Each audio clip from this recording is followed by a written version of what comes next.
আমি আজকে মশার সাথে সাক্ষাৎ করছিলাম। আমি তাদেরকে জিজ্ঞাসা করলাম, তোমরা ময়লা পানিতে ডিম পারো কেন?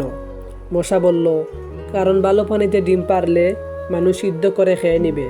আমি তাদেরকে জিজ্ঞাসা করলাম, মশার কোয়েলে তোমরা মরো না কেন? মশা বলল, আমরা যদি মরে যাই তাহলে কোয়েলের ফ্যাক্টরি বন্ধ হয়ে যাবে। আমি আবারও তাদেরকে প্রশ্ন করছিলাম, তোমরা মানুষের কাছে এসে জ্ঞান জ্ঞান করো কেন? মশা বলল, আমি যদি মানুষের পায়ের কাছে বা অন্য কোথায় জ্ঞান জ্ঞান করি তাহলে মানুষ শুনতে পায় না, তাই। আমি তাদেরকে জিজ্ঞাসা করলাম, পুরুষ মশারা নাকি রক্ত খায় না, তাহলে ওরা কি খায়? মশা বলল, পুরুষ মশারা শুধু বউয়ের বকা খায়।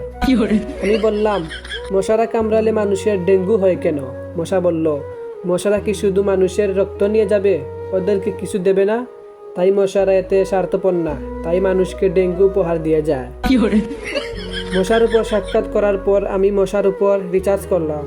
মশা অনেক ধরনের হয়, যেমন পড়তে বসলে যে মশায় কামড়ায় তারা হলো অশিক্ষিত মশা, খেতে বসলে যে মশায় কামড়ায় তারা হলো ক্ষুধার্ত মশা, ঘুমানোর সময় যে মশায় কামড়ায় তারা হলো কাপুরুষ, জেগে থাকা অবস্থায় যে মশায় কামড়ায় তারা সাহসী, মশাদের মাঝে যে মশায় কামড়ায় তারা অতিরিক্ত চেঁচড়া, মাঝরাতে যে মশায় কামড়ায় তারা হলো সিঙ্গেল, টয়লেটে যে মশায় কামড়ায় তারা হলো নির্লজ্জ, দিনের বেলায় যে মশায় কামড়ায় তারা এক একটা ছোট লোক।